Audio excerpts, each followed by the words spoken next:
time to kick off December. 5 minutes with Sean, maybe 10. I really appreciate the support as always. We get to the last month of the year, the push to close out strong.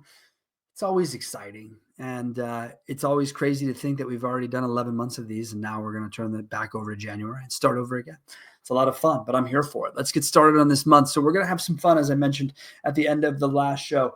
We're going to go a little old school. So lately, I've been hearing two trends. Today, we'll talk about one trend. Next week, you'll hear about the other. Trend number one right now is something I've titled a long time ago. You either have a selling problem or you have a lead problem. If you have both, that's never good. Likely you have one or the other. Likely it's a selling problem. Likely. Lead problems are not as common as people think they are when given the opportunity. Now, why is this funny, you ask? Well, it's funny because today I think is episode 347 of our little show here. This topic first aired 7 years ago in episode 002, when, if you can believe this, okay, this is all that you saw, because this was an audio only podcast. And I thought about going old school here and leaving up this talking little head here, but I know that's not what you're looking for. I know you're here for Sean and for what we're doing. And we're here for the video aspect because we live in a video world. No one wants to listen to audio anymore, only Sean.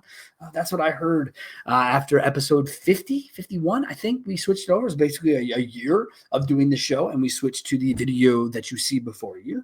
And so the audio-only podcasts were different and fun and exciting. And if you go back and you listen to episode 002, you will hear a very funny nugget. I am someone who tests concepts, ideas. I throw them around, whether it's in a meeting, whether it's in my own work, whether it's here.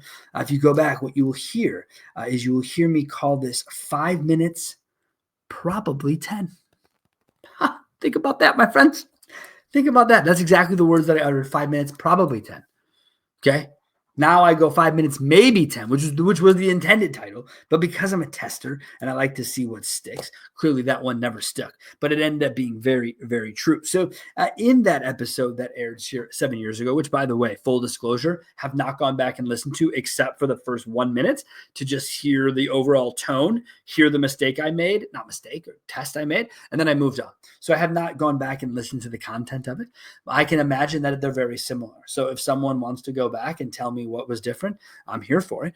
Don't waste your time with it. But so here we go. The basic definition of selling and lead problem. Selling problem is exactly as it sounds. Lead problem is a marketing problem, is a what have you, right? So we have, how many leads do you have? How many cars do you sell? Now, based on metrics, you can break this all the way down.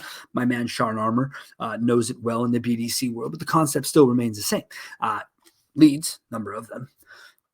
To people we talk to, how many people we contact, how many appointments did we set out of that, how many people showed up. Now, what's evolved, or should have evolved by now, is that, hey, if we've talked to them and they show up, there might be some credit in that conversation.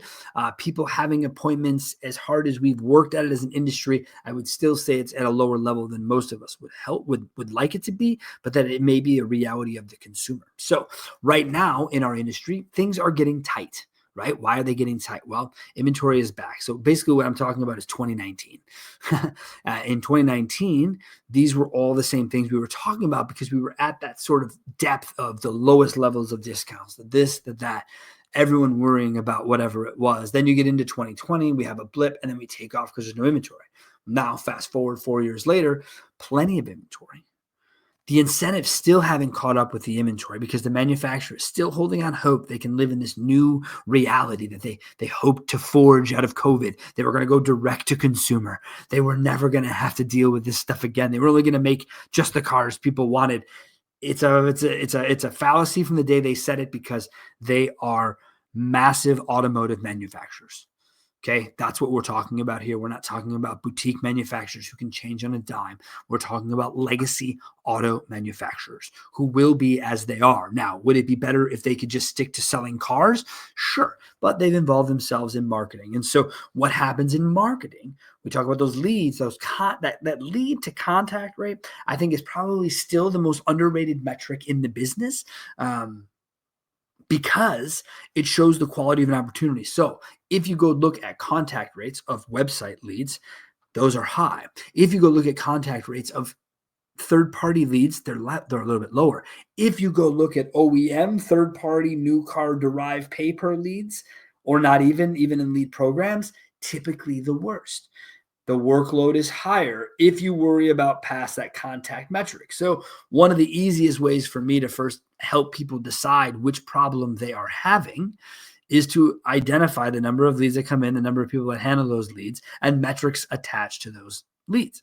Now, once we've established that side of it, the selling problem comes in typically, again, from the bottom half. Showroom visits to sold.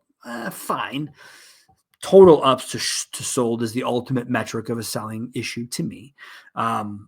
Then it's about diving into each issue as to why a car isn't sold. Is it inventory based? Is it credit based? Is it just couldn't decide, legitimately undecided buyer stuff? There's all of these things. And because now certain brands have experienced some reality checks in a way that because they're not the only people making cars anymore, and because not only within that are they not the only people making the cars and having the amount of cars they have, now other dealerships have as many cars as they have of the same brand. The competition is back, man. So people start to worry about, Sean, am I spending the right thing on marketing?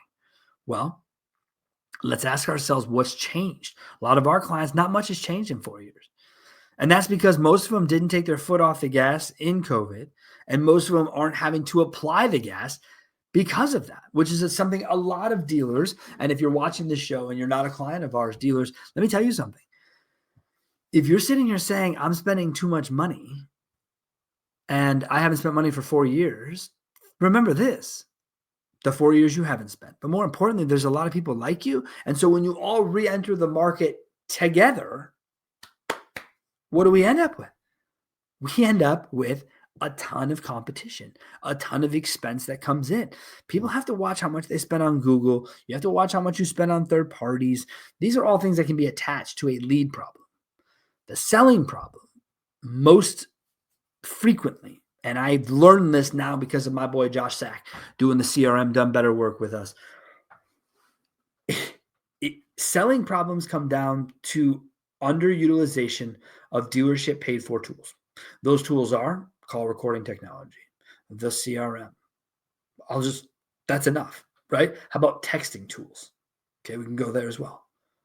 How about equity mining tools? All these things dealerships pay for that we utilize infrequently. And the ones and the people who do it well, you don't have to call me, you don't have to DM me that you're out there. I know you are. You're like 1%. Unfortunately, in my world, I deal with the 99. That's who I deal with. That's where I make a living. The reality is that most people can start something and they won't follow through with it. I take this show as a perfect example. People always ask me, what's the big deal about 350 shows in a row, whatever you're at? I mean, it's not like it wins awards or anything, but it shows commitment. And that's what we're about. It's easy to say that, but for 7 years, we've been posting a show on Monday mornings. People set their calendar to it. I know they do because I get DMs that these things don't go live. People wonder if I'm okay. Yeah, that's the kind of commitment we're looking for. It's not a huge audience. It doesn't have to be. It's a real audience, specific audience. It's an engaged audience. So it matters. Same thing for dealers. Do you have leads? Are they engaged or are they just leads? People say, well, I have bad appointments. Okay, bad appointments? People still show up to dealerships to kick tires? I don't think so. We missed something along the way. Bad leads. I hear it all the time. We heard it being social. We had an absolute blast of conversation with a couple of salespeople about bad leads. Bad leads. All leads are leads. I recently had a vendor. I sent him a meeting invite for a referral. And he says, oh my God, it's so funny. I just deleted this customer as a bad lead. I said, how dare you? No one's ever a bad lead. Keep everyone. I've never deleted anything. Let it hang around. See what people are. You never know when people will come back knocking on the door and needing something else. We'll be here when they are, right? That's our rule. So I ask you guys, as you start December and you clean up 2024, preparing for 2025, if you are struggling right now, do you believe that you have a lead problem or a selling problem?